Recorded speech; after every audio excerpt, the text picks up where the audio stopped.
Comienza en GDS, la radio que nos une. Un viaje a la frontera de lo imaginal. A las puertas de Magonia.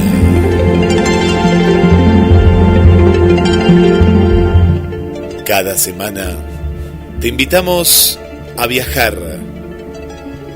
descubrir y conocer mitos, historias y misterios. Hoy, el caso Yanka, los límites éticos en la investigación OVNI. Diálogo con Lorena Ciarrata y Luis Pacheco. Prepárate para disfrutar y compartir un nuevo viaje. Y le damos la bienvenida al conductor del programa, Carlos Matos. Buenas noches, Guillermo, ¿cómo estás? Hola, Carlos, buenas noches, muy bien. Hoy tenemos dos pesos pesados en esta temática. Lorena Ciarrata, a quien escuchamos el programa anterior, entrevistando a Dionisio Yanka. Entrevista que despertó muchas preguntas y numerosas polémicas. Y también a Luis Pacheco, historiador, ensayista, investigador. Lorena, como lo explicara la semana pasada, no se autodefine como investigadora, aunque realmente hoy vamos a charlar un poco con ella acerca de los recursos que empleó para dar con Dionisio Yanka. Lorena va a recordar el caso para quienes no pudieron escuchar el programa de la semana anterior, pero acá lo que nos importa es hablar de los límites éticos en la investigación. Siempre se habla del testigo, hablamos de los testigos, pero en este caso también podemos decir que el testigo es testigo y protagonista. Este camionero que vivió el 27 de octubre del 73 esa abducción, y se sucedieron una serie de situaciones a posteriori. Lo alarmante de esto es que luego de la entrevista que hizo Lorena Ciarrata a Dionisio Yanka después de tantos años, en los que él contó las peripecias sobrevinientes a la vivencia de abducción, en la que fue sometido a diferentes análisis, y habló inclusive de haberse sometido al suero de la verdad o a la pentotal. Así es. Lo terrible es que, viendo esta tremenda circunstancia, en el chat del canal del Café Ufológico Rosario, donde se pasó esta entrevista, había gente que le importaba mucho más saber cuáles eran los detalles de la supuesta nave a la que había sido trasladado Dionisio Yanka que las consecuencias del estado de salud por haberse sometido a este tipo de análisis. Sí.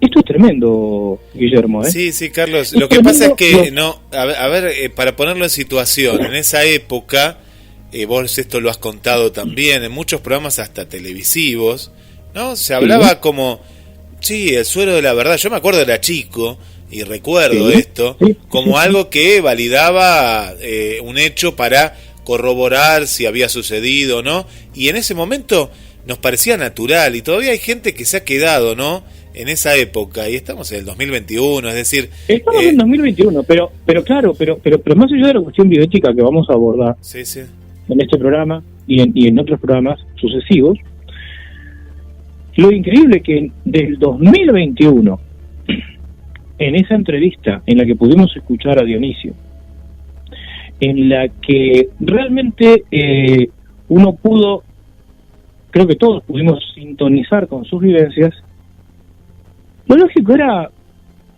preocuparse y preguntarse por la salud mental de alguien que había vivido todo este tipo de cosas, y no por la nave, o la supuesta nave. Digo, ¿qué disvalores nos están atravesando para que, no eran muchas las personas, pero había algunas que realmente su interés era ese y no la persona?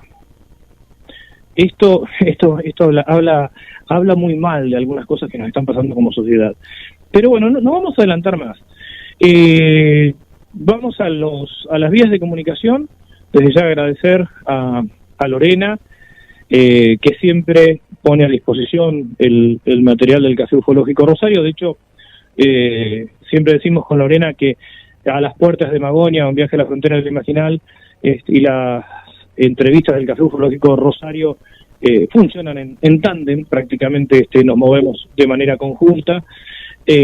Agradecerle a Lorena esos insumos también este tiempo, y por supuesto a Luis Pacheco.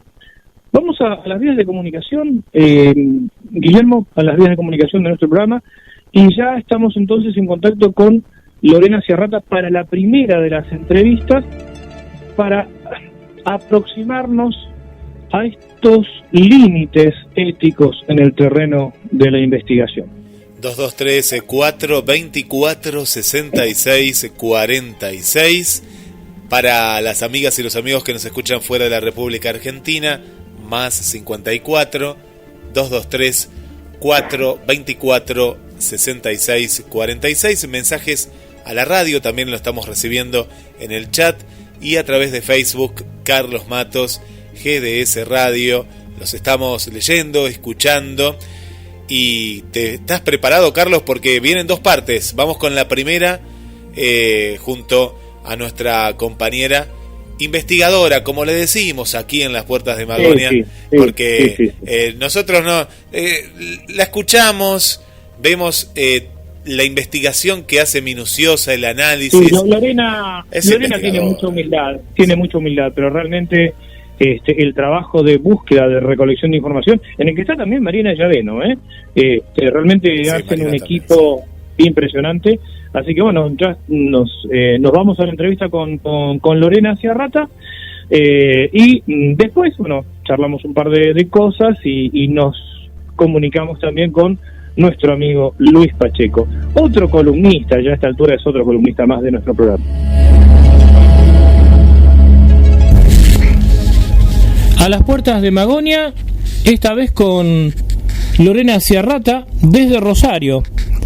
Vamos a continuar con el caso Yanka, pero no esta vez desde el testimonio de Dionisio, sino desde el testimonio de Lorena, que fue quien lo entrevistara para el programa del Café Ufológico Rosario y que nos permitiera gentilmente pasar el audio de esa entrevista.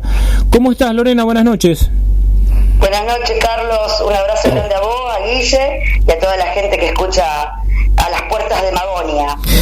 Lorena, el caso Yanka, más allá de la síntesis que hizo Marina Llaveno al empezar el programa, de todo el hilo histórico que vos muy bien orientaste para esta entrevista, más allá de todo esto, ¿qué te quedó a vos? Vos hablaste al principio de todo lo que te costó ubicar a Dionisio. Si bien lo dijiste en el programa anterior, me gustaría que primero hiciéramos un repaso de toda la actividad que debiste llevar adelante para entrevistar a Dionisio Yanka.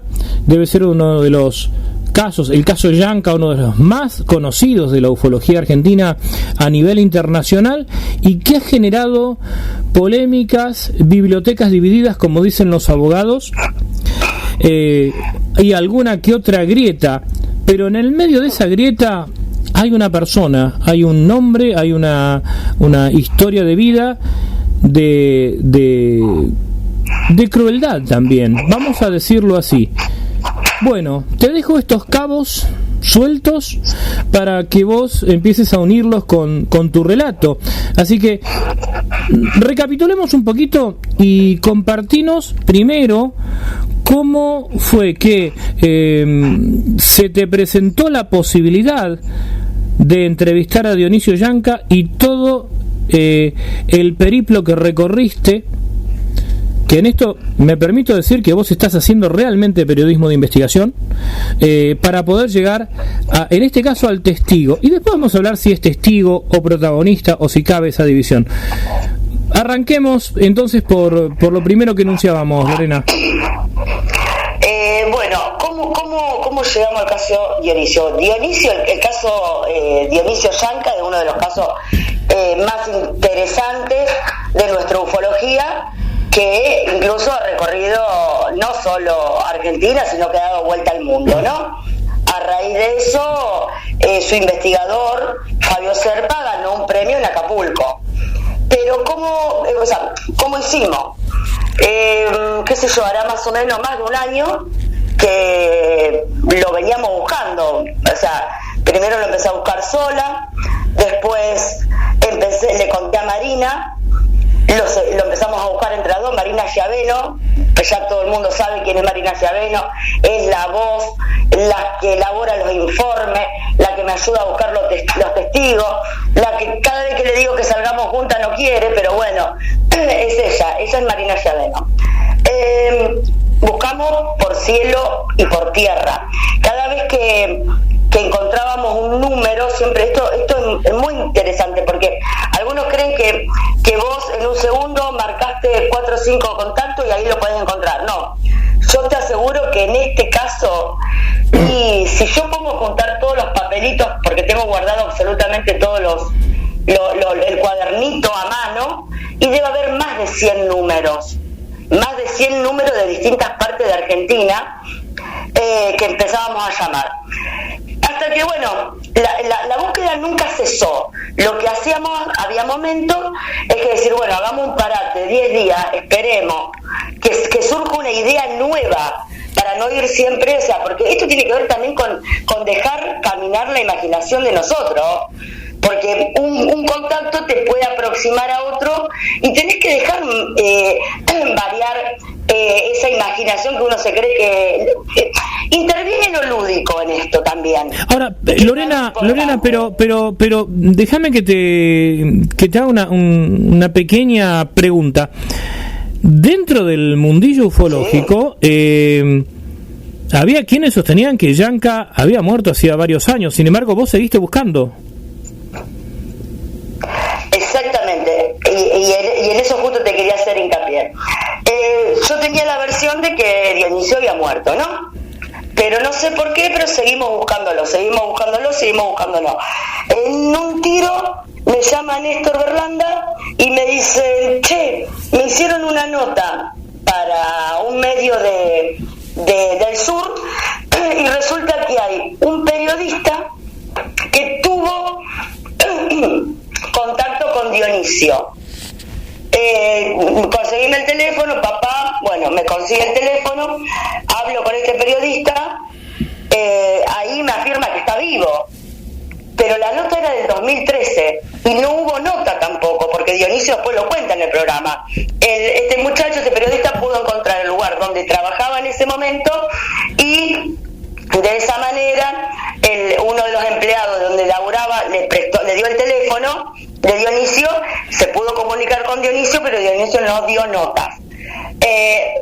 Entonces seguimos buscando, pero desde el 2013 hasta ahora pasaron también un montón de años, o sea, son 8 años. Son 8 años. La versión de que estaba muerto seguía, pero bueno, seguimos, hasta que un dato que encuentra Marina, un dato que fue muy importante, cuando me lo pasa, me lleva a un determinado lugar, ese lugar me lleva a otro lugar, ese otro lugar me lleva a otro lugar, y ahí, de una u otra manera, no voy a decir de qué manera, porque esto sigo conservando. No, además corresponde al secreto profesional, por supuesto.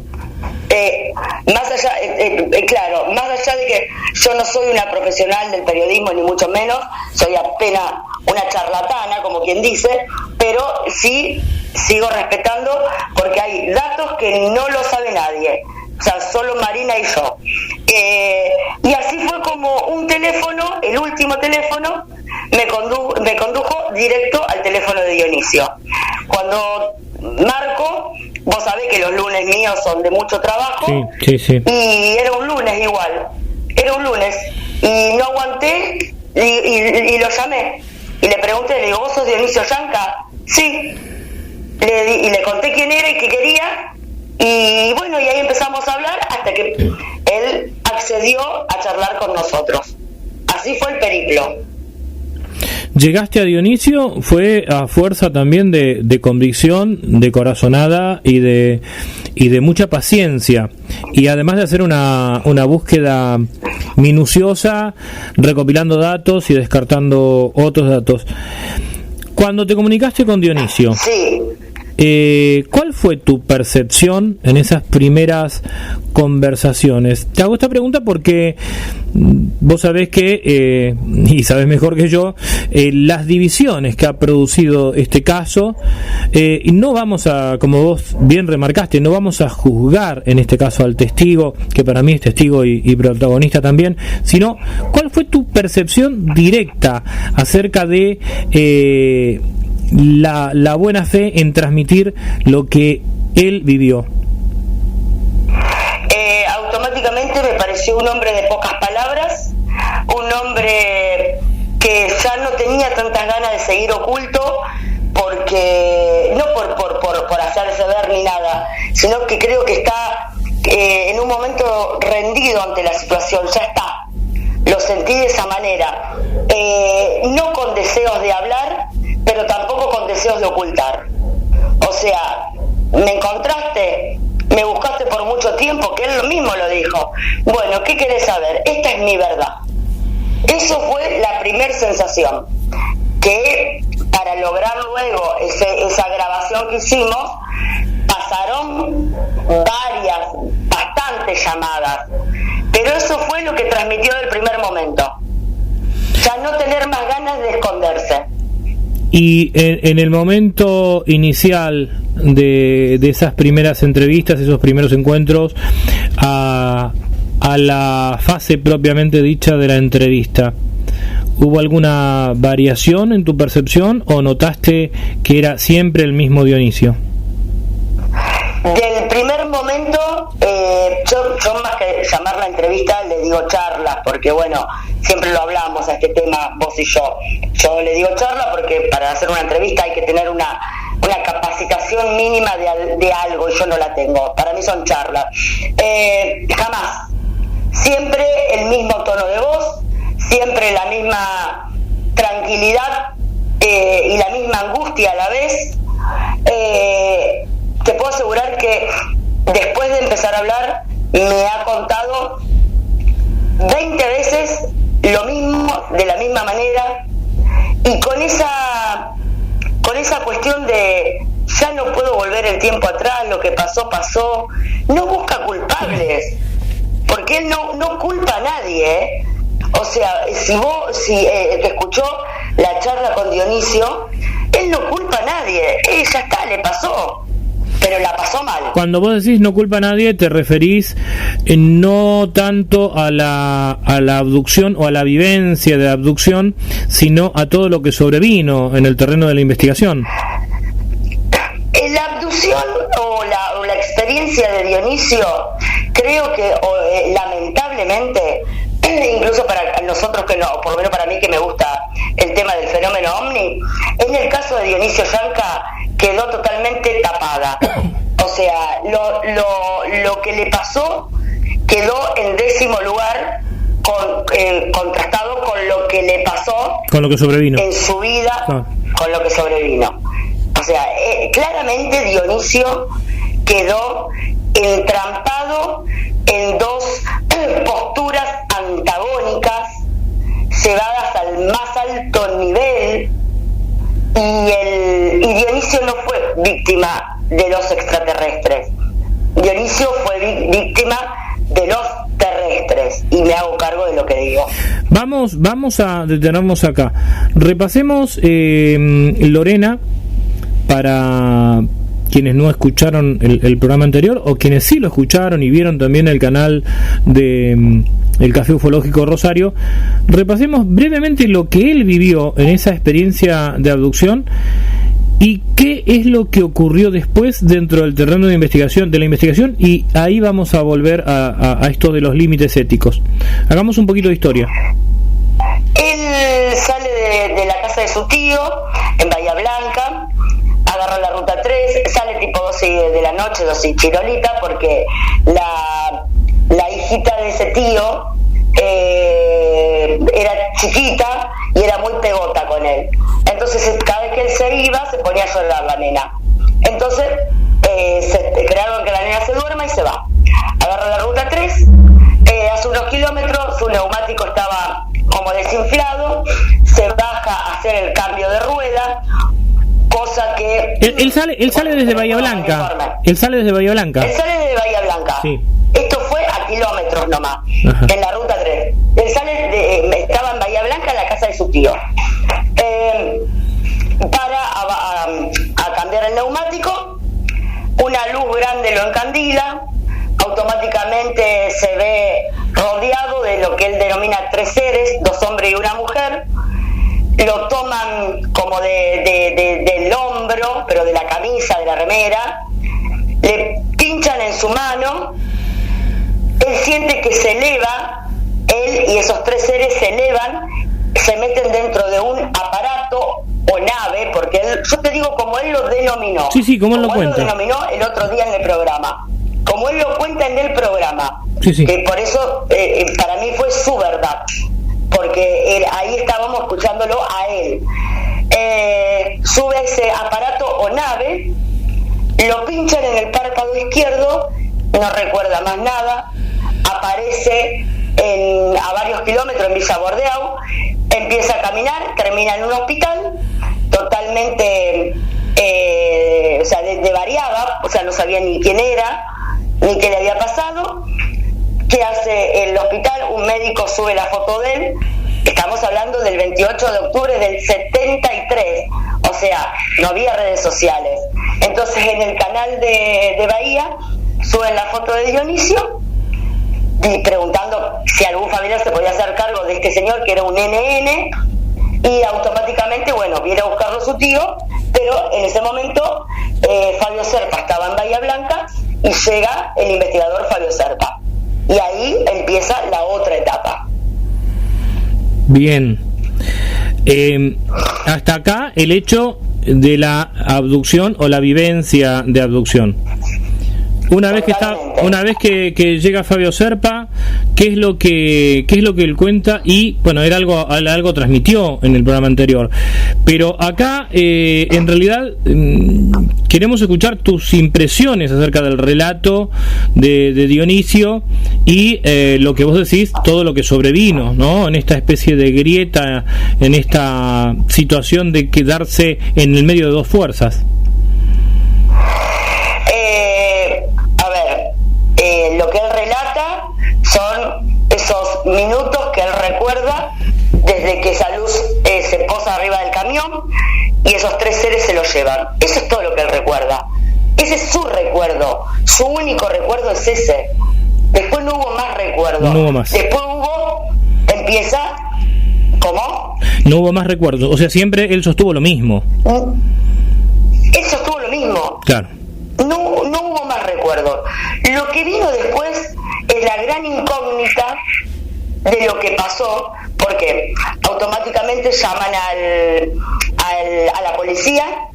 La policía mandan a su médico forense, que era el doctor Ricardo Estirno, en el afán de querer saber qué era lo que le había pasado o qué era lo que podía estar ocultando este señor por Dionisio,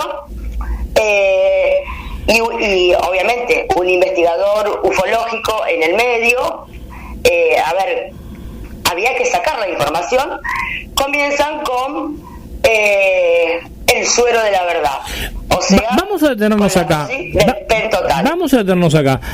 ¿Esto fue pedido por Dionisio? ¿Fue propuesto por Serpa? ¿Fue propuesto por el médico forense? ¿Hubo un acuerdo de partes? ¿Qué información tenés al respecto o que Dionisio haya transmitido? Dionisio no podía pedir nada porque Dionisio se enteró que se llamaba Dionisio después que vino el tío a reconocerlo. O sea, Dionisio, él tiene un lapsus de pérdida de memoria. Dionisio no puede pedir el suero, la verdad, porque ni sabía lo que era el suero. O sea que acá estamos también hablando de una cuestión bioética. Está bien, ojo, yo sé que se sostiene que legalmente se hacía, pero eso no significa que éticamente, y esto me hago cargo yo de lo que digo, me parece que había una situación de vulnerabilidad muy muy fuerte donde no había un consentimiento informado. Sin embargo, se avanzó con esta técnica. Claro, a ver, Néstor Berlanda el otro día hizo un programa en Demonio, youtube.com/demonio, el que no lo vio que lo vaya a ver, está interesante. Sí, yo lo vi, sobre las prácticas. Vos lo viste también, sí. Sí, él dijo que la práctica, era una práctica permitida. O sea, eso está fuera de discusión. Eso está fuera de discusión. Exacto. De todas maneras, el debate bioético ya estaba. Claro, por eso, esto te quiero tratar de poner en contexto para no demonizar a nadie, porque después, viste, el tema es, pero están hablando mal de esto o bien del otro. No, acá se está tratando de poner arriba de la mesa cartas que alguna vez estuvieron perdidas o estuvieron volando por ahí. Tratamos de recoger lo que más pudimos y ponerlo arriba de la mesa. 1973, quilombo total en nuestro país, ya lo sabemos. Si hoy te llevan detenido y te hacen eso, es claramente una tortura policial. Sí, lo tremendo en este caso, Lorena, y por eso, como bien explicó Néstor en ese programa, es y también sin querer imputar a nadie, pero lo terrible era la falta de conciencia que había hacia el respeto del cuerpo de la otra persona. No estamos hablando de una mala intención, sino directamente de una inconsciencia.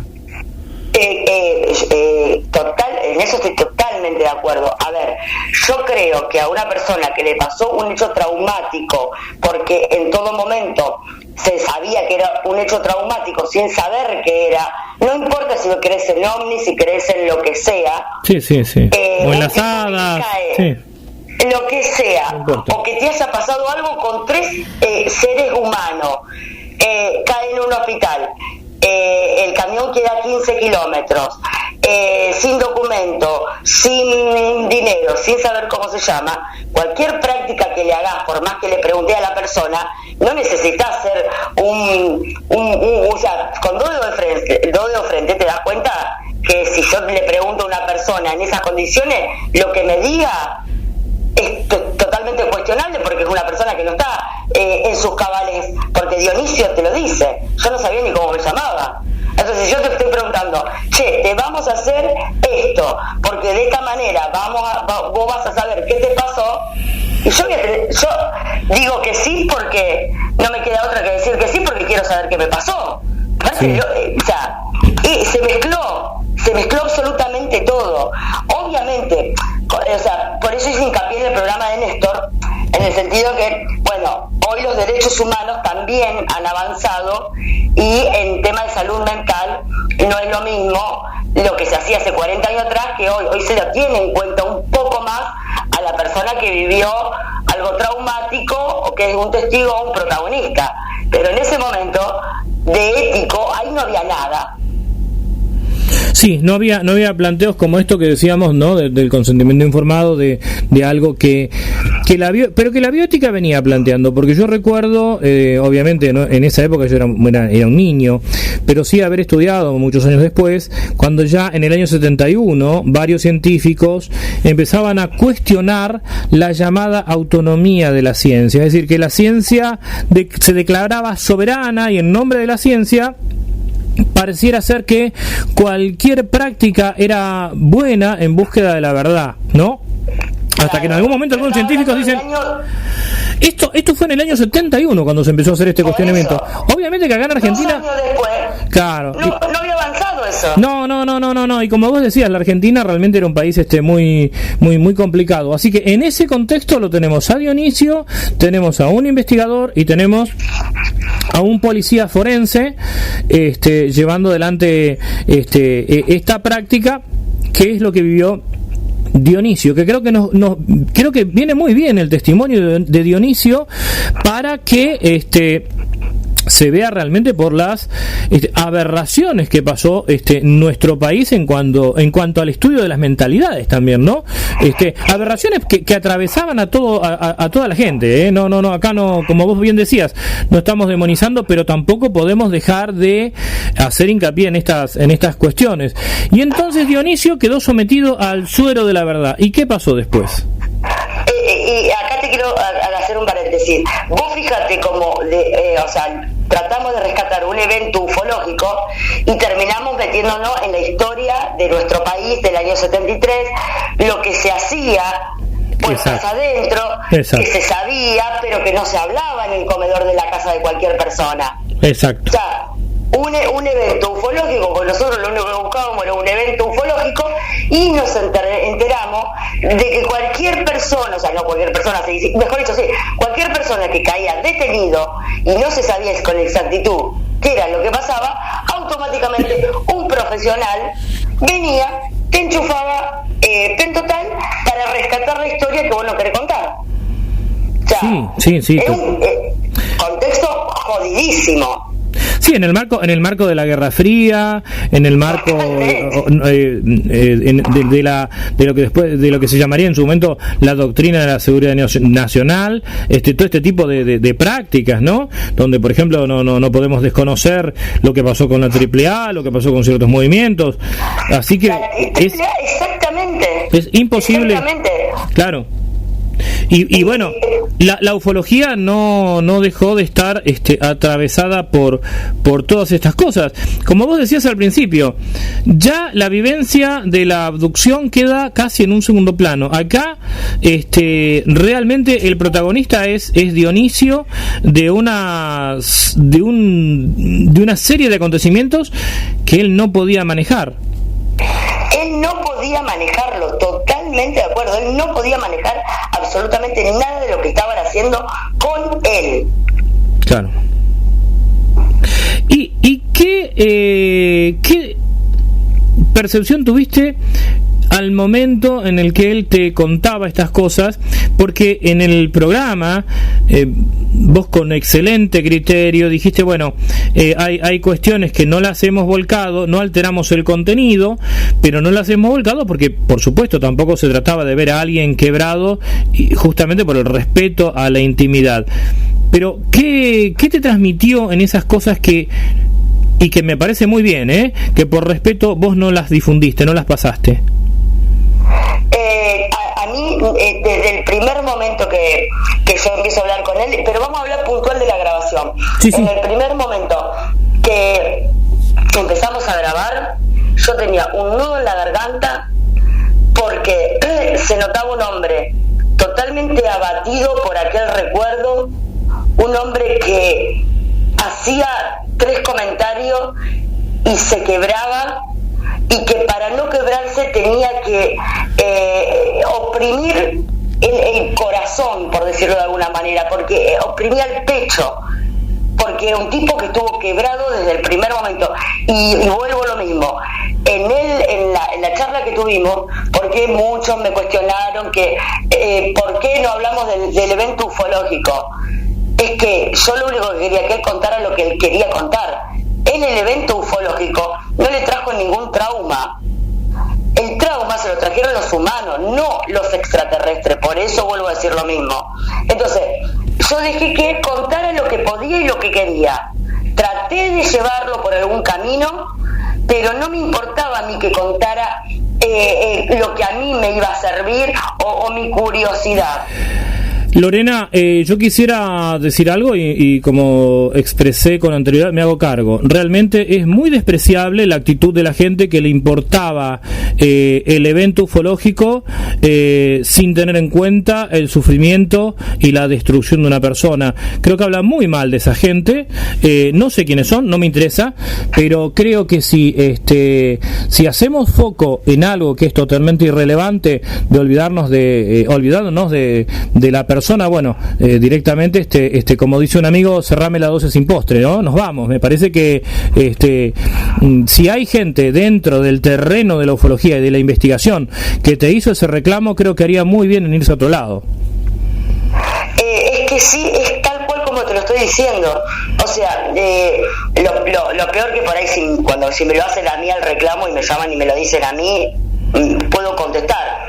El tema es cuando lo cuentan en otras personas, que bueno, sabemos que esto es un círculo y va y viene, ¿no? Seguro. Pero había gente más interesada en ver qué le pasó en la nave, cómo era una nave, qué aparato había, qué botón se tocaba, cuando el tipo te está diciendo que solo se acuerda de esos 15 minutos, lo que vino después no lo recuerda, y todavía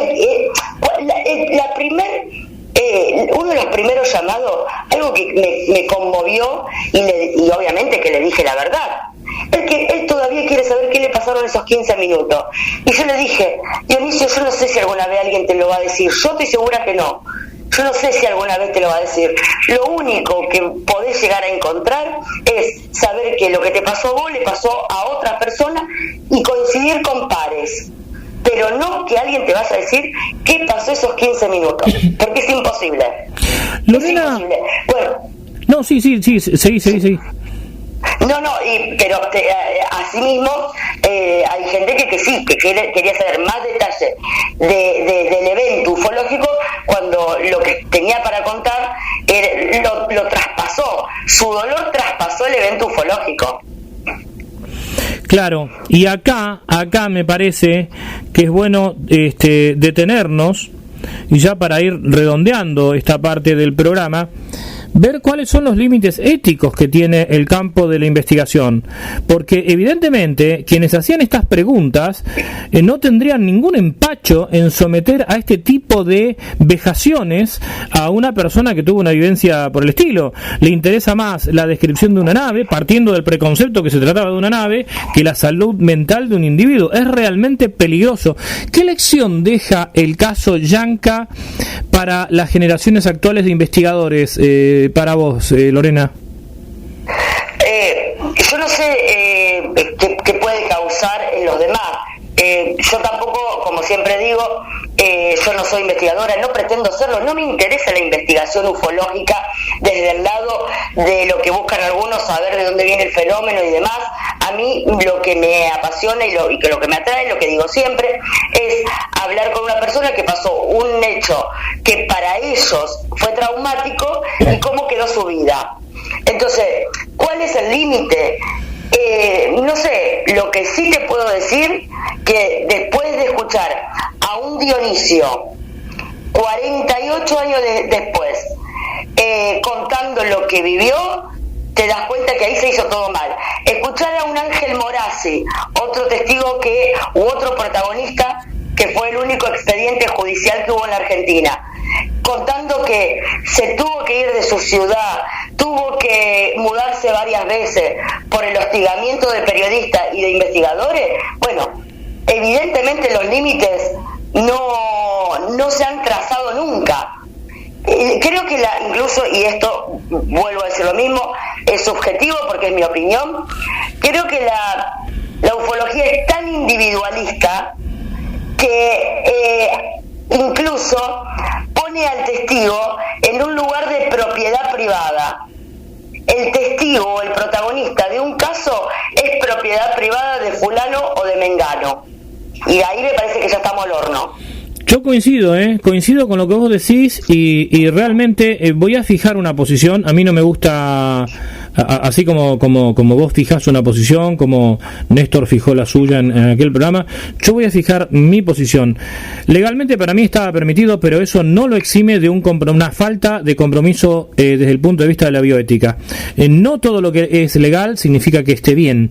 Me refiero a una reflexión donde ya se venía planteando la cuestión de la inviolabilidad del cuerpo. Entonces, coincido totalmente con Néstor que era legal, con lo que vos también planteás, que sí, era legal, pero no necesariamente para mí, por lo menos, alguno podrá decir que bueno, tal vez es un espejismo histórico, pero me permito decir que yo hice estos cuestionamientos inclusive en una charla que hemos tenido informal en el año 91, cuando se funda la RAO, en un café al lado de la biblioteca pública de acá de Mar del Plata, estábamos enfrente, mejor dicho, estábamos charlando de estas cosas, y yo recuerdo haber charlado con Juan Carlos Espadafora, y también estaba Daniel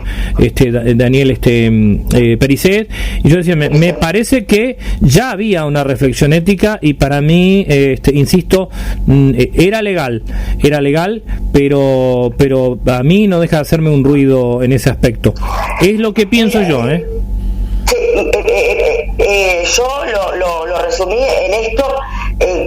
Era legal, se usaba, no podemos cuestionar el año 73 con el 2021, no lo podemos comparar, pero del año 73 durante varios años, y cuando quedó demostrado que a Dionisio le habían hecho un daño, porque todo el mundo lo sabía, todo el mundo, no levantaron el teléfono para buscarlo y para ir a pedirle disculpa. Y esa es la parte que la ufología le debe a Dionisio, la parte de pedirle disculpa. Porque no podés, te equivocaste, o mejor dicho, vamos a lo mismo, se usaba, era legal, pero después con el transcurso del tiempo vos evolucionás, te diste cuenta que hiciste miércoles a esa persona, podés, los mismos mecanismos que usaste para encontrarlo, podés volverlo a usar para decirle, che, no, ¿cómo puedo pedirte disculpa? O sí, algún acto de reparación, ¿verdad? Sí. Totalmente. Sí. Ahí está la diferencia. Si Dionisio en su momento, pasado el tiempo y ya sabiendo toda la ufología que había algo raro, si hubieran agarrado el teléfono y le hubieran dicho, che, le pedimos disculpa, pero nadie lo hizo. Sí, de hacer algo. Lorena, muchísimas gracias por esta entrevista. Gracias por tu generosidad en cuanto a compartir el material del Café Ufológico a las puertas de Magonia, un viaje a la frontera de lo imaginal. Como siempre decimos con Guillermo, ya sos una columnista más y una entrevistadora más. Ya estás en el staff nuestro. Así que, bueno, esperamos encontrarnos en próximos programas. Y felicitaciones por este trabajo. Vos decís que no sos investigadora, no te reconoces como periodista porque no has estudiado periodismo, pero realmente esto muestra un trabajo que es digno de aplausos de cualquier escuela que enseñe periodismo de investigación. Así que, Lorena, muchísimas gracias por esta entrevista y seguimos en próximos programas. Gracias a vos, Carlos, a Guille, a toda tu audiencia, a todos los amigos de A las Puertas de Magonia. Y bueno, sí, seguimos más adelante con algunas sorpresitas más, sin lugar a dudas. Muy bien, bueno, entonces esperamos que dentro de 2 martes nos hagas algún anticipo de algunas de las sorpresas para el mes de octubre. Sí, si querés, sí. Que dale. Se viene otro plato fuerte, pero muy fuerte. Bien, y bueno. No es que esté metiendo ahí intriga, pero realmente se viene un plato muy fuerte. No, bueno, pero lo dejamos picando para dentro de 2 martes. Lo dejamos picando. Dale. Un fuerte abrazo, Lorena, y en un ratito vamos a hablar con Luis Pacheco. Gracias.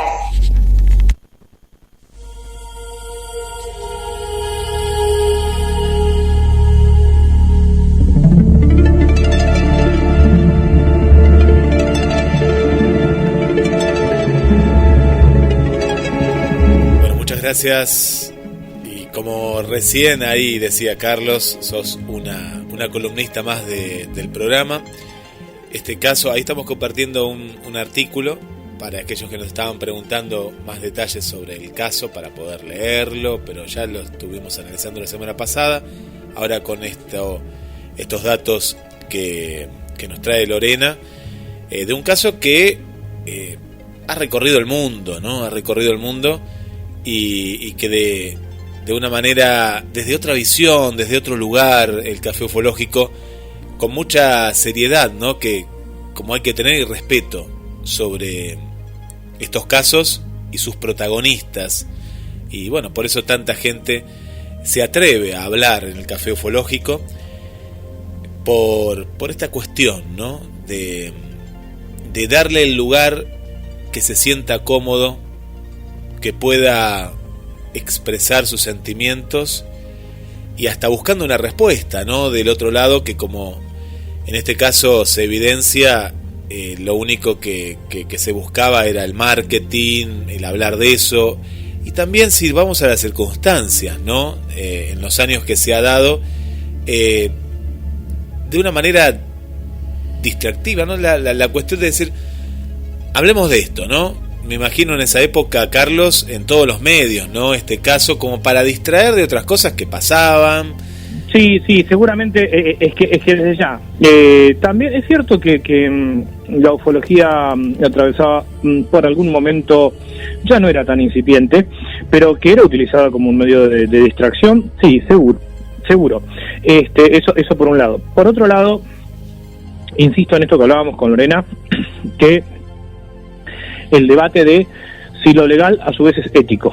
Legalmente, fuera de discusión, era una práctica que se hacía, aunque yo no estoy tan seguro que esté tan fuera de discusión, ¿eh? Vamos a volver en algún otro programa a ver qué decía la legislación y qué interpretación había acerca de la legislación. Pero lo que me resulta realmente alarmante, Guille, es que, insisto en este otro punto, que lo marcó Lorena también ahí, que año 2021, mes de septiembre, cuando se hizo este programa, todavía había gente que le importó un pepino, por no usar otra palabra, claro. La salud mental de Dionisio Yanca, y se quería quedar en la literalidad del relato de que si había habido una nave, cómo era, qué detalles había. Yo digo, qué desprecio por la persona humana, ¿no? Tal cual.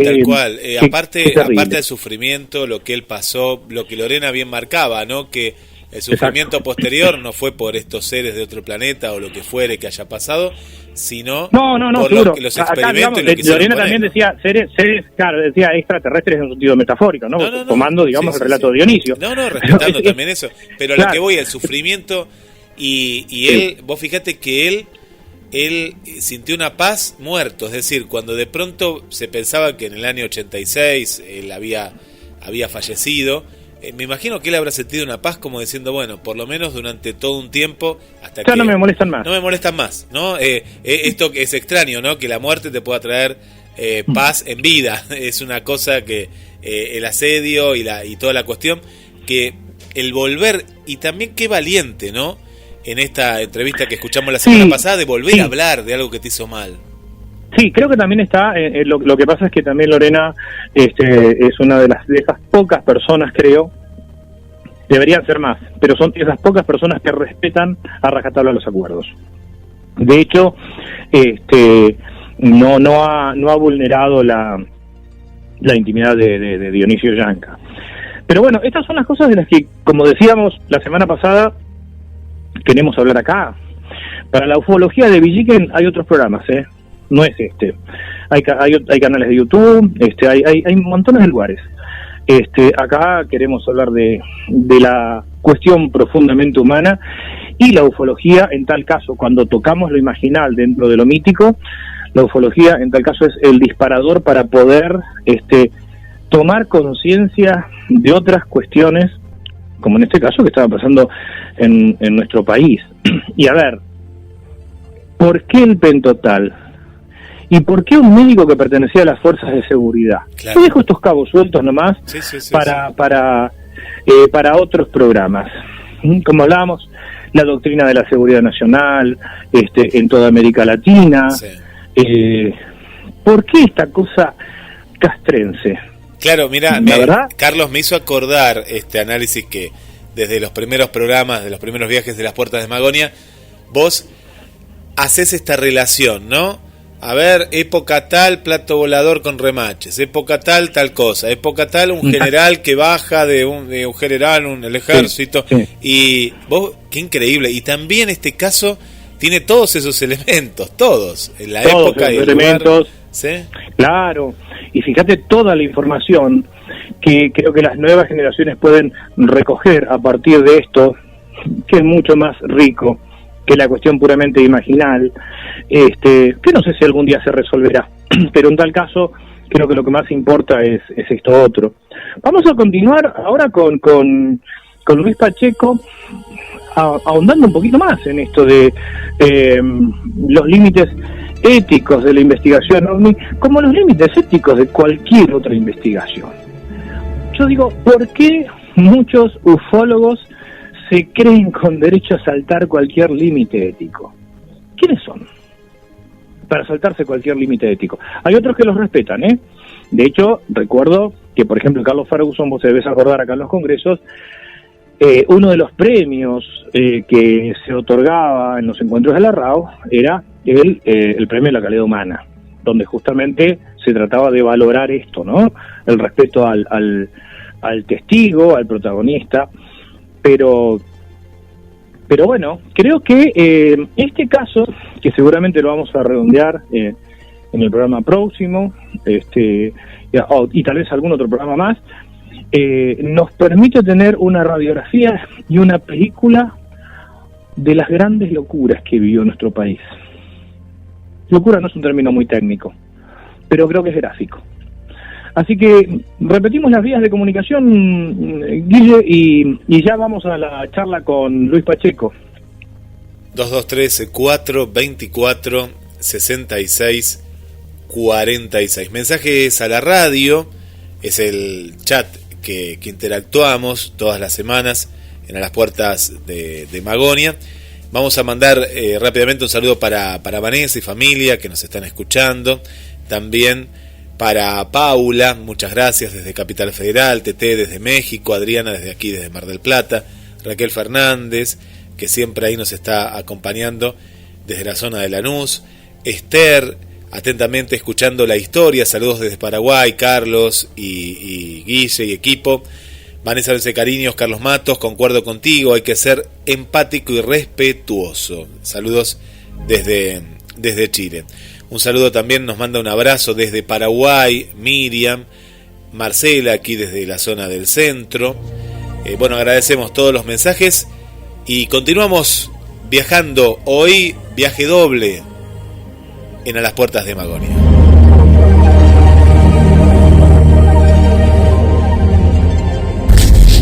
A las Puertas de Magonia, un viaje a la frontera de lo imaginal, nuevamente se traslada a Rosario. Vamos a charlar con Luis Pacheco acerca de los límites éticos en el campo de la investigación OVNI. Buenas noches, Luis, ¿cómo estás? ¿Qué tal? ¿Cómo están? ¿Cómo están todos? Un saludo a la audiencia, un saludo a Guillermo, un abrazo a vos, Carlitos. Muy agradecido por estar de nuevo acá con la gente que está escuchando este muy lindo programa, ¿eh? La semana pasada compartimos la entrevista que le hizo Lorena Ciarrata a Dionisio Yanca en el programa de septiembre del Café Ufológico Rosario. Si bien el caso Yanca es espectacular por sus características, pero no vamos a hablar del caso en sí en relación a la vivencia de Yanca, sino acerca de los límites éticos en el terreno de la investigación. Creo que la bioética tiene mucho que decir en este aspecto, Luis.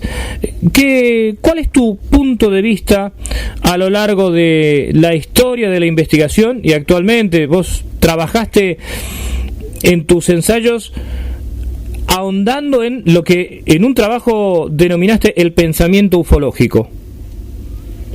Sí, recuerdo que el pensamiento ufológico venía derivado de un trabajo allá por el año 1986 que se llamaba Testigo, parte fundamental de la temática, ¿no? Donde hablábamos justamente de lo que el testigo generaba para hacer una investigación y derivaba en diferentes aspectos que eran fundamentales. El primero y fundamental que es lo que venimos haciendo desde la década del 90, es que sin testigo no hay caso OVNI, ¿no? Si no tenemos un testigo, no existe el caso de investigación OVNI. Por más que aparezca alguna vaca mutilada, alguna huella que no sabemos de dónde es, pero si no hay testigo, no hay caso OVNI. Entonces empecemos por ahí. Y ahí vamos limpiando la cuestión. Vamos a la cuestión ética entre lo que pasaba entre los digamos los 70 y lo que ocurre hoy. En cuanto a unos casos muy espectaculares, digamos, en cuanto a los casos de abducción, por llamarlo de esa manera. Tratar un caso de abducción en la década del 70 no era lo mismo que tratar un caso de abducción en esta época, no solo en nuestro país, sino a nivel del mundo. ¿Por qué? Porque en la década del 70 se utilizaba la hipnosis. Y la hipnosis, como todos sabemos, o como todos los profesionales nos pueden decir, sirve para inducir también al testigo.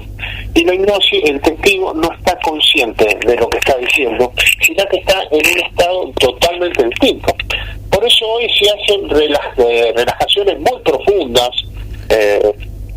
para que el testigo mantenga abiertamente su mente y pueda contestar libremente, sin presión y sin que le invoquen cosas en la mente, ¿no?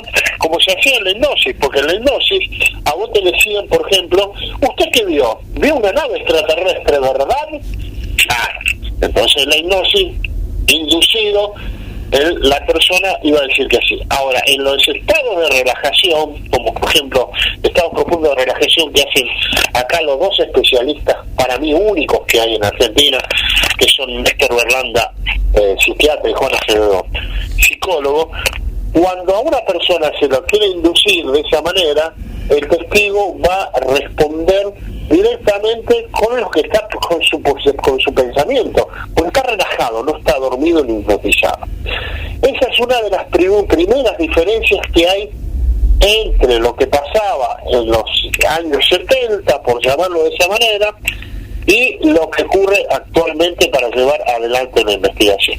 Luis, pero coincido con lo que decís, pero recuerdo que en el año 93, en un encuentro de la RAO, un grupo de investigadores presentó una regresión hipnótica en el que se veía claramente esa inducción, que por supuesto el CIFO ahí levantó la mano y lo cuestionó seriamente. Quiero decir que inclusive hasta iniciado los 90 se seguía aplicando esto. Pero ¿sabés lo que pasa? Que hoy hay que tener una ética determinada. Si vos tenés una persona que supuestamente tuvo un hecho muy traumático, como puede ser una abducción, al que se enfrenta a algo desconocido, yo creo que un investigador, ni vos, Carlos, ni yo, haríamos una hipnosis por más que supiéramos. No, por supuesto que no. ¿Qué haríamos? Trataríamos de derivar a esta persona a un especialista en el tema, que se dedicara a ver qué le ocurrió realmente, porque no estamos preparados para utilizar una hipnosis, porque estamos jugando con la mente de una persona y podemos hacerle daño a esa persona. ¿Qué es lo que habrá ocurrido en el caso Yanka, por ejemplo? No lo vamos a saber nunca en el caso Yanka, porque si ha sido una regresión, una hipnosis, no sé cuántas sesiones fueron, creo que fueron más de 15, 16. ¿De qué forma se hizo? Inductivamente, seguramente. ¿Quiénes estuvieron los médicos? ¿Qué responsabilidad había? Se le aplicó Pentotal, que era en ese momento era algo que se podía usar. Yo creo que las cosas, cuando alguna vez alguien dijo se puede acusar de ético o no ético lo que se hizo con Yanka, y creo que Néstor como psiquiatra, Néstor Berlanda lo comentó en algún momento, dice, en la década del 70, dice, a vos te metían en un loquero, por llamarlo así, lo primero que hacían te llenaban de pichicata, ¿Y eso era antiético? No, era lo que se usaba en ese momento. Lo que pasa que acá me parece que entramos también en una diferenciación entre lo que es legal y lo que es ético, ¿no? Era legal, pero creo que ya también algunos cuestionamientos de la bioética evidentemente empezaban a producirse. Sí, digamos, evidentemente los investigadores estaban dentro de la ley, pero vos fíjate que el uso de la pentotal a mí me resuena a cosas complicadas. No nos olvidemos la Guerra Fría, la doctrina de la seguridad nacional, y bueno, un contexto histórico verdaderamente complicado que nos atravesaba a todos, inclusive creo que a muchos investigadores que ni siquiera eran conscientes de esto. No eran conscientes, ni siquiera nosotros cuando éramos más grandes éramos conscientes de eso, porque estaban muy abocados al tema en sí. Quizás los que en ese momento podrían militar a lo mejor políticamente, sabían más un poco de esas cosas, que eran mucho más grandes que nosotros, seguramente se daban cuenta sin entrar en el tema hombre, se daban cuenta de lo que ocurría realmente, claro, en diferentes partes del mundo, ¿no? Y en ese sentido, Luis, desde la perspectiva actual, ¿no ves como que también el testigo pasaba a un segundo plano? O sea, importaba más tratar de meterse en la cabeza de la persona para constatar la veracidad de un hecho, tal vez desde un punto de vista literal, pero el testigo terminaba siendo en última instancia algo descartable. ¿Cómo lo ves? El testigo era algo descartable, la cuestión era tener el caso. Yo tengo el caso de y nadie más lo tiene. Sí. Y eso tenía que ver también con una parte ególatra de los investigadores, ¿no? Yo tengo ese caso, vos no lo tenés, no lo comparto, ¿no? Este es el caso mío. Hoy en día el que hace eso es realmente un retrógrado, utilizar esa forma de trabajo es realmente detestable, porque el testigo no es dueño de nadie, es una persona que puede hablar y puede estar hablando con quien se le dé la gana. Es así que en ese momento pueden utilizarse acciones que no tienen nada que ver con lo real, ¿no es cierto?, con lo que se tiene que hacer. Es así, pero bueno, es lo que está ocurriendo y que ha ocurrido. No se mantiene la ética, y yo siempre quiero recordar en este momento, perdón si ante la audiencia se escuchó algún perrillo por aquí, de los vecinos que están ladrando. Sí, por acá también, así que participan del programa. Me vine a otra habitación para no escuchar, para que no se escuche tanto. Lo que decíamos de la ética, me salió un poquito a lo mejor el tema de ubicame, es que en ese momento uno lo que tenía que hacer con el testigo, que se hacía en esa época, en la década del 70, era que vos llegabas al testigo, le preguntabas al testigo, hola, por lo menos los que trabajamos éticamente, era hola, ¿qué tal? Mi nombre es tal, pertenezco al grupo tal, ¿usted está dispuesto a hacer una encuesta? Sí, como no, te respondía. ¿Le interesaría que le grabara una encuesta? No, bueno, no le interesa, no le grabábamos. Quisiéramos sacarle una foto, ¿puede ser? No, bueno, no se le sacaba una foto. Y se respetaba, ¿quiere que demos el nombre? No den mi nombre, o sí den mi nombre. Hoy sí me importa 3 cornos. Obviamente en esa época había gente también que hacía eso, ¿no? Pero hoy sí se puede sacar el nombre, aunque no lo tiene el testigo, sacarle una foto, sacarle una grabación. En su contra lo hacen, pero antes teníamos una ética como investigadores del tema, ¿no? Nos respetábamos mutuamente porque nos presentábamos, decíamos quiénes éramos, tratábamos de entrar en confianza con el testigo, pero hoy, insisto, en esa época había gente que también no lo hacía, pero en esta época es vergonzoso lo que se hace. Con muchos que se creen investigadores y ni siquiera se han ensuciado las zapatillas, las botas para entrar a investigar un caso, o se hacen regresiones que ni siquiera tienen ni idea de lo que es una regresión hipnótica, ni siquiera saben lo que es la salud, y es realmente vergonzoso escuchar eso, querido Carlos. Si me quiere el tema. acomodarme. No, es que en realidad la idea hoy es abordar esta perspectiva dentro del terreno de la investigación, porque en un momento parecía reivindicarse que el fin justifica los medios, inclusive que la persona, que el testigo quedara destruido, ¿no? Yo acá quiero hacer un contrapunto con vos, Luis. Vos marcás que antes había un poco más de ética. Coincido con que hay gente como los grupos de los que vos formaste parte desde un inicio, en el que había un respeto al testigo, pero creo que si nos ponemos a revisar es impresionante la cantidad de testigos que han sido abandonados a su suerte, que hoy, bueno, nos encontramos con el hecho de que tanto Néstor como Juan han acompañado a Juan Oscar Pérez, bueno, ahora el caso de Dionisio Yanca, pero en muchos casos, valga la reiteración, los testigos también han sido abandonados después de habérselos exprimido para determinadas publicaciones. Los testigos eran descartables, ya te lo dije antes, que lo que interesaba era el caso.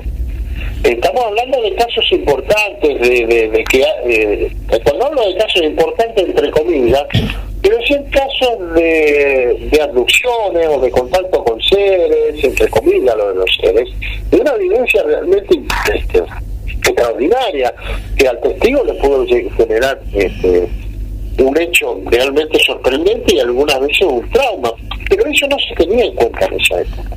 Y los testigos, como decimos, eran abandonados. Y hoy llama la atención, como también lo comentó en su momento Néstor, que haya gente que salga a hablar de por qué hablan con Pérez y de Yanca cuando ellos jamás se ocuparon de esos casos, y gracias a Diego Viegas y a Néstor Berlanda se encontró nuevamente a Juan Pérez, y gracias a Lorena del Café Ufológico Rosario se encontró a Yanca cuando nadie se ocuparon. ¿Cómo? ¿Qué pasa ahora? Porque estos investigadores o profesionales como Diego y Néstor, o como esta hermosa y maravillosa amiga que tenemos del Café Ufológico encontró a Yanca, ahora todos se ponen a hablar de esto, cuando nadie se ocupó en 40 o en 35 años de estas personas. Es realmente tonto y vergonzoso que alguien siquiera tenga la caradurez de hablar de estas cosas o criticar esto. Sí, sin ubicarse en el contexto, sin haber hecho un seguimiento. Recuerdo en algunos de los programas cuando conversamos con Diego todo el tema de la búsqueda de Juan Oscar Pérez, también con Néstor, y cómo se fue haciendo todo este seguimiento. Ahora, ¿vos pensás, Luis, que en las nuevas generaciones se hacen estos planteos éticos de respeto al testigo o a quien fue? Bueno, en el caso de Yanca yo tengo que aclarar que es testigo y es protagonista. La cuestión ovni es que el testigo es testigo y protagonista, ¿no? Creo que la división de ponerlo únicamente como testigo ya nos trae un problema ontológico un poco extraño. ¿Cómo lo ves? No, es así, como decimos, el testigo es protagonista. Lo que pasa es que nosotros decimos testigo porque ya nos quedamos en la década del 70, 60, que hablamos de testigo, ¿no? Pero es el protagonista, como decimos, pasa por el testigo protagonista, ¿no? Pasa por ese lado. Ahora vamos a hablar de las nuevas generaciones. ¿Existen nuevas generaciones? Bueno, hablemos de eso, sí. Nuevas generaciones, lo que uno encuentra es personas que se están arrimando al fenómeno, pero que por ahí las generaciones como tales, en términos históricos, no aparecen. Pero, ¿qué ves en general en estas personas que se están arrimando al fenómeno? En general, las personas que se arriman al fenómeno son gente de arriba de 30 y pico de años, para arriba, que aparecen en los grupos de YouTube, en diferentes lugares. Pero nuevas generaciones de jóvenes interesados en este tema no hay. seamos sinceros. Y cuando hablamos joven, hablamos de 18, 20, 25. Sí. Claro, en otra cosa, en otro pensamiento o en otra idea. Sí. No menor o mayor, sino a lo mejor con un problema de pensamiento del cambio climático, ecológico, que en ese momento nosotros a lo mejor lo teníamos, pero en menor grado, pero esta gente está más involucrada en ese tema, ¿no? Sí vemos la gente de 35 40 que le interesa el tema, pero lamentablemente la mayoría de esa gente no son investigadores, son todos creyentes. Voy a hacer ¿cómo es? Se dirigen, una problemática la dirigen hacia otro sentido, te hablan de cualquier barbaridad. Estoy hablando de una gran mayoría, no de una minoría rescatable, como siempre digo lo del Café Ecológico de Rosario, ¿no? Con Lorena a la cabeza. Estoy hablando de otro tipo de gente. Y aparece gente vieja en el tema, vieja entre comillas, hablando de lo mismo de hace 50, 60 años, hablando de cómo es el gobierno, el ocultamiento del gobierno. ¿Qué ocultamiento del gobierno? Estamos hablando de años 50. Por eso la ufología jamás avanzó, jamás siguió, y por eso Carlitos con el CIFO nosotros nos fuimos alejando de lo que era la ufología tradicional. ¿Qué hacemos? Entrando y salimos dentro de lo que es la ufología tradicional. ¿Para qué? Para apoyar a ciertos amigos, estar hablando del tema pero en realidad nosotros no tenemos nada que ver con la ufología clásica. Totalmente de los años 90, cuando dijimos que había que romper con la idea extraterrestre, ya ahí nos apartamos, y hasta el momento, pero los nuevos que aparecen en YouTube y en todo eso son poetistas creyentes. ¿Hay un regreso del etismo, Luis? Pero sí, no solo del etismo, del contactismo, pero no de la década del 70, de lo peor del contactismo. Hay mucha gente, entre comillas, voy a decir este término, que está mal y utilizan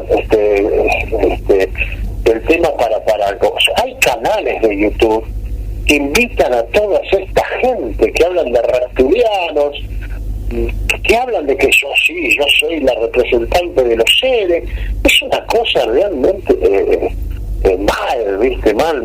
Es para un tratamiento de especialistas en el tema, ¿no?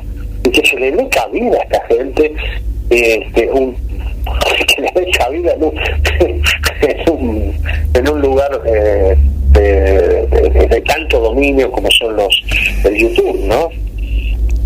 Sí, y la idea de la investigación como tal, en muchos que se autotitulan investigadores, realmente no encuadra, porque lo que uno ve es una gran cantidad de difusores, ni siquiera diría divulgadores, sino de difusores entre comillas, pero no aparece por lo menos un planteo metodológico con el que uno puede coincidir o no, pero algún tipo de enfoque. No existe nada. Eso existe realmente con los planteos metodológicos como lo hacía Carlitos Ferguson a través de lo que es la RAW, tratando de resultar, con Alberto Brunetti, tratando de poner una idea de cómo podemos trabajar con los casos que tenemos que ir a investigar, cómo ver las cuestiones, pero no hay una nueva generación, como te digo yo, metodológicamente que le guste el tema de investigación así. Lamentablemente no se ha formado una nueva generación en lo que va de la investigación del tema. Recordamos que estaban los pioneros, estamos en nuestra segunda generación, que sería yo, por ejemplo, por dar un nombre, Néstor, Berlanda, somos de la Oscar Alemano, el viejo Oscar Alemano, de la segunda generación, ¿no? Hay una tercera generación, Carlos Ferguson también es de la segunda generación, hay una tercera generación también de investigadores que ya van después de los 80 y pico, y ya después no sé si existen. Más investigadores son crédulos en el tema.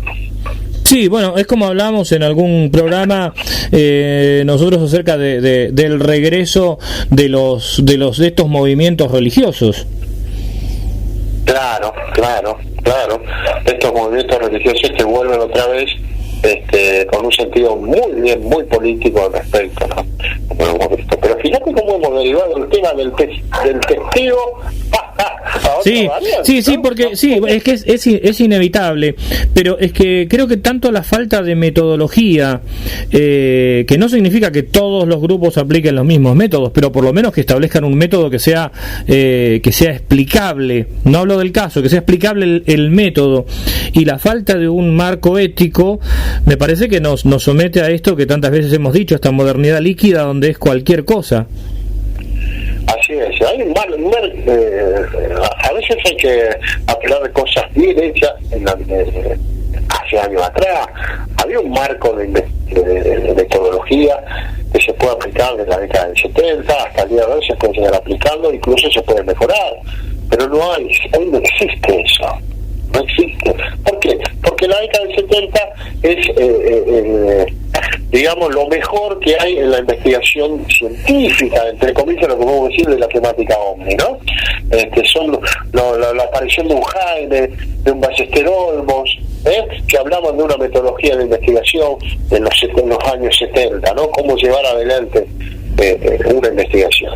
Ahora, Luis, la aplicación de métodos tales como la hipnosis, no hablo de la recuperación de recuerdos conscientes de la que habla Néstor, Juan, Diego, no me refiero a eso, sino el hecho de utilizar hipnosis, o en su momento de utilizar pentotal, ¿no habla de una literalidad del investigador y además de la falta de formación del investigador de utilizar otro tipo de métodos sin violentar al sujeto, al testigo en este caso? Lo que pasa es que a través de la hipnosis se quería llegar a ver lo que había atrás de ese contacto que había tenido, entre comillas, que había tenido el testigo o el protagonista con ese fenómeno, ¿no? Pero no lo hacía cualquiera la hipnosis, en esa época, ¿no? Hacía gente que sabía de hipnosis, pero que también inducía a eso. Pero, a ver, lo ponemos en esa época. Hoy lo veíamos como algo que no sirve, claro, como algo que puede influenciar, como algo no ético, pero en esa época era lo que había. No, está bien, pero a lo que voy es que aplicar estos métodos hoy, ¿no? O insistir con estos métodos hoy, no hablarían de una, para mí hablan de una tremenda debilidad del investigador en cuanto a carencia de primero una gran cultura general, después de una formación técnico-científica, para llegar a resultados por otro tipo de vías, es decir, sin hacer una... Fíjate que cuando son pocos los trabajos, cuando uno revisa la bibliografía, inclusive bibliografía por ahí contemporánea, son pocos los trabajos donde hay un profundo análisis semiótico del discurso, cuando ya Hynek había dicho que uno está estudiando informes.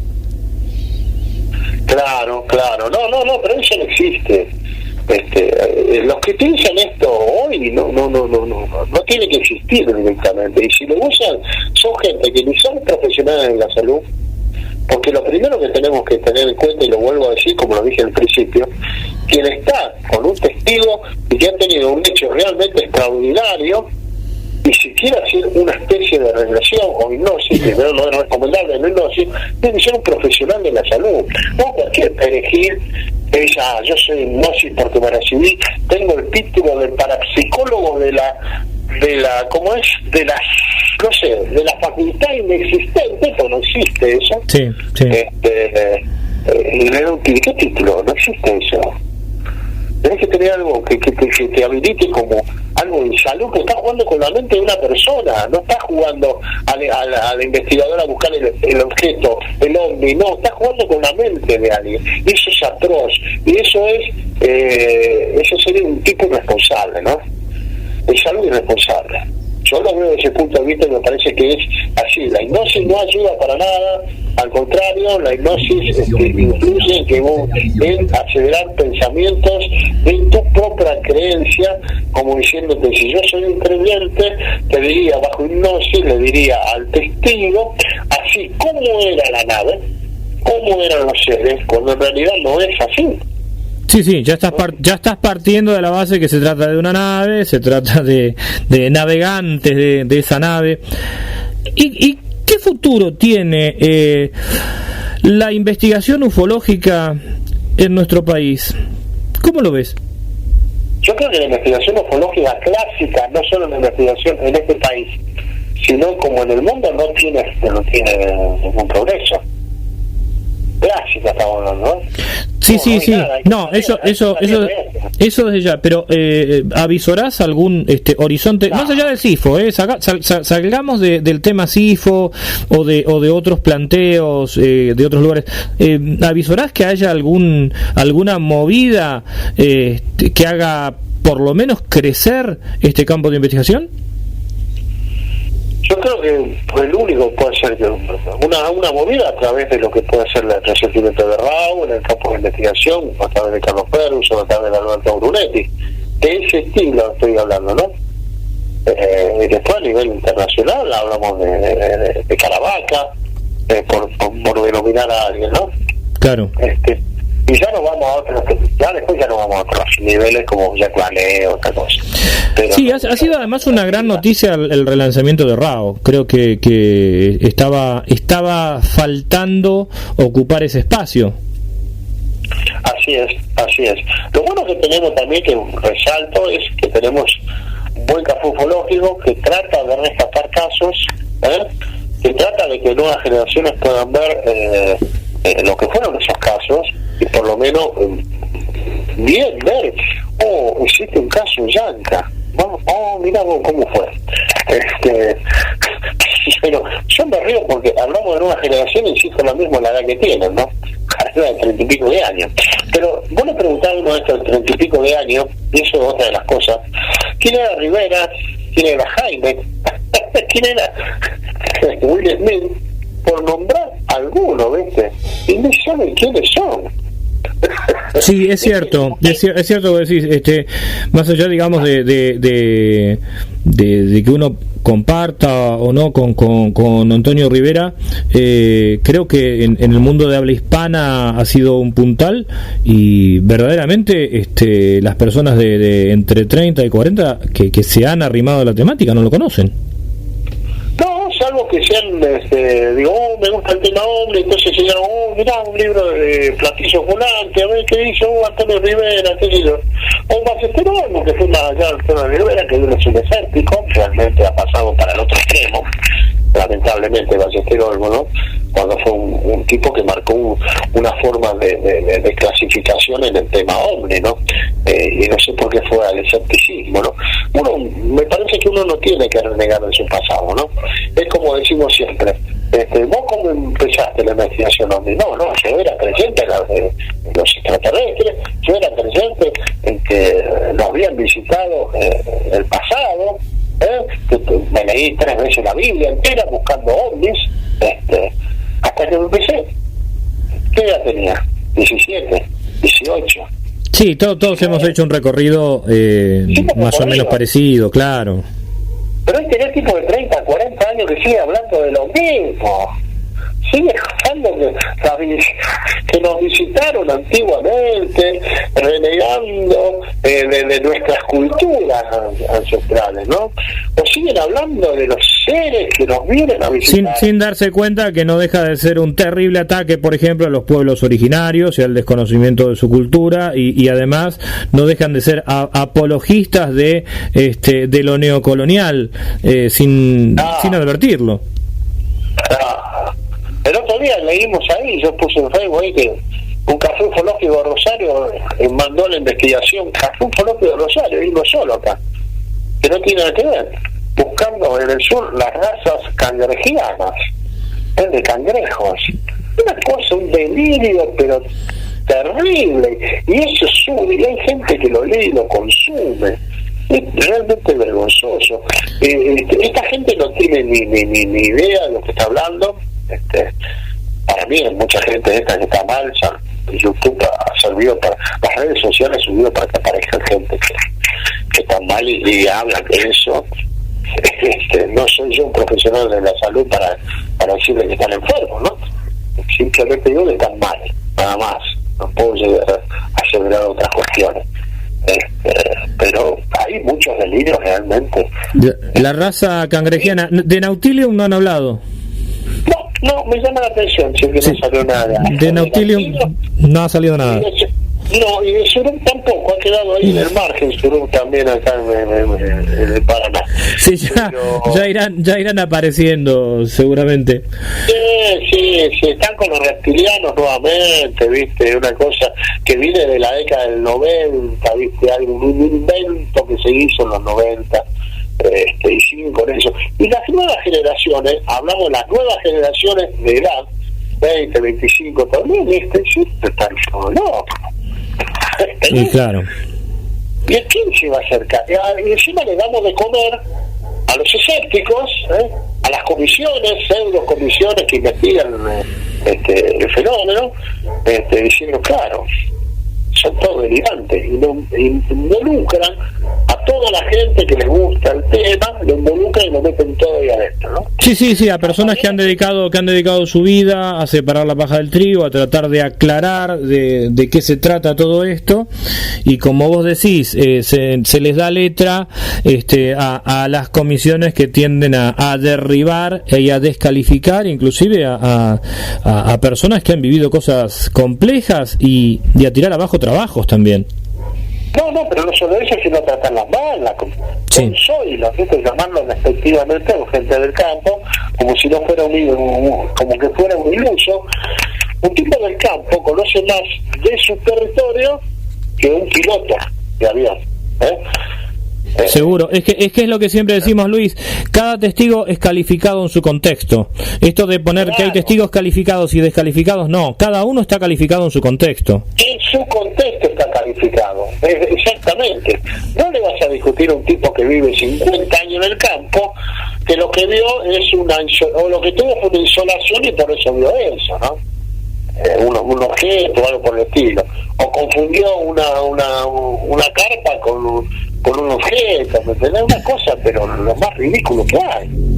Sí, totalmente. Bueno, Luis, hemos hecho una recorrida por la cuestión ética en el pensamiento ufológico y esperamos encontrarnos muy pronto para seguir tocando estos temas acá en A las Puertas de Magonia.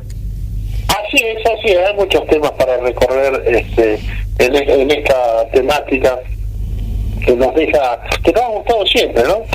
Sí, y vamos a volver sobre algo que está ahí en un proceso de incubación que esperemos que se desarme. Vamos a volver sobre esto porque no deja de ser preocupante, que son estos movimientos autoritarios encubiertos bajo la mascarada de la ufología.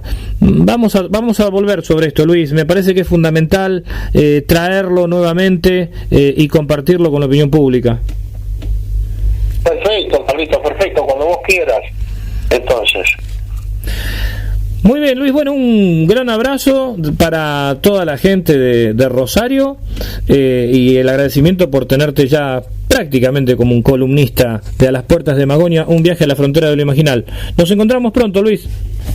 Gracias, un saludo a toda la audiencia de Mar del Plata, que vamos a ver si podemos ir este año a Mar del Plata, después de tantos años que fuimos allá empecé a ir ya en el año 89 hasta el 2003 fuimos. Toda esa temporada fuimos yendo cada 2 años a los congresos de RAU, a los congresos que hacía Carlitos Ferguson, esa hermosa ciudad que, aunque le parezca mentira, a mí me gusta más en invierno que en verano. No sé si está loco este tipo. No, sí, a mí me gusta el invierno.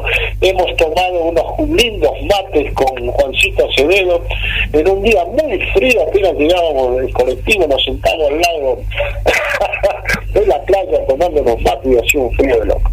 No me pregunté por qué, pero el mar a mí siempre me ha traído. Bueno, Coincido con vos, Luis. Creo que a muchos Mar del Plata nos gusta más en invierno, es así. Bueno, esperemos tenerte pronto por acá, en invierno y en verano. Además nos debemos un asado hace bastante tiempo.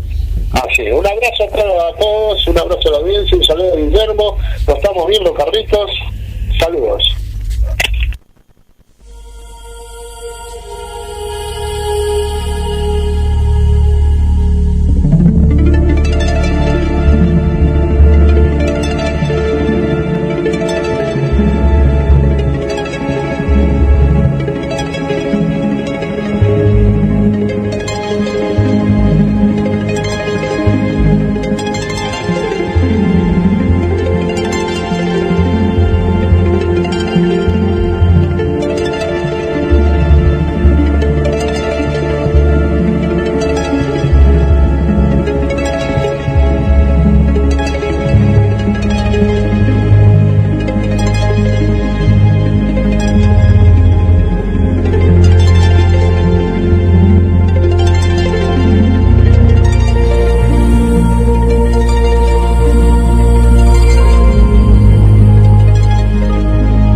puertas de Magonia. Informe doble y lo que quedó de este tema, analizado por dos especialistas, amigas, amigos y columnistas, como dijo Carlos Matos, de A las Puertas de Magonia.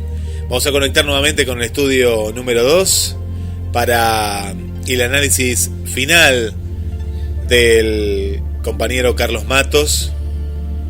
Mandamos saludos como siempre para el amigo Esteban, Fernando, Jorge, Esther, Vanessa. Un saludo también especial para Adriana, para un oyente que nos escucha desde Cuba, para Miriam desde Cuba. Muchas gracias. Paula, los estoy escuchando, dice, en la cama, mientras me preparo ya para descansar, pero ahí junto a la radio. Muchas gracias, Paula. Gracias ahí por acompañarnos. Saludos también para Silvia. Bueno, esta compañía. Qué lindo, Paula, de llevar la radio a la cama. Me hace acordar a mi abuela, que se llevaba la Espica, la pequeña radio Espica. Hoy te llevas el celular, ¿no? Y hoy A las Puertas de Magonia. Carlos.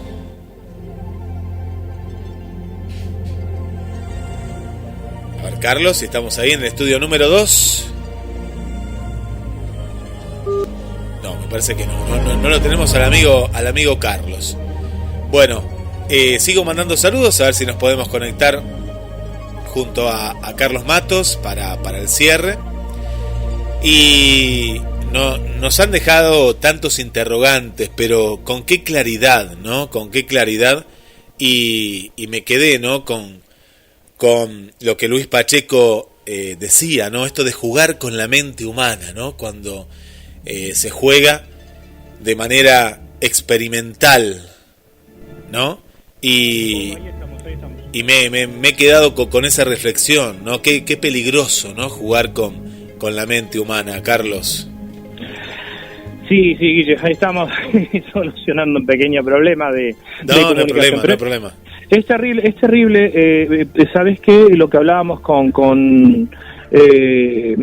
Luis, lo hablábamos con vos, inclusive fuera de micrófono, lo hablábamos con Lorena. Jugar con la mente humana y después no hacerse cargo.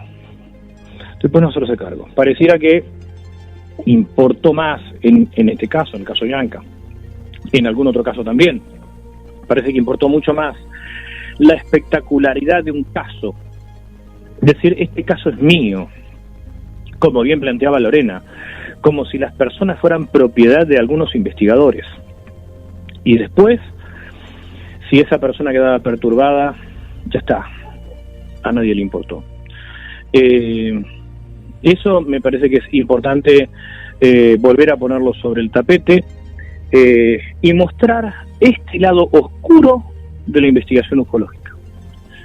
Esto también tiene que conocerse, también tiene que saberse, porque, como muchas veces marcamos acá, Guille, el asiento contable hay que verlo completo, la columna del activo y la columna del pasivo. Hemos escuchado numerosos relatos, mucha ciencia ficción, mucha bibliografía, en la que se sometía al testigo guión protagonista a pentotal, a determinadas terapias, entre comillas, algunas llevadas por gente irresponsable, a la hipnosis. Y lo que tantas veces nos hemos preguntado, ¿es legítima la hipnosis?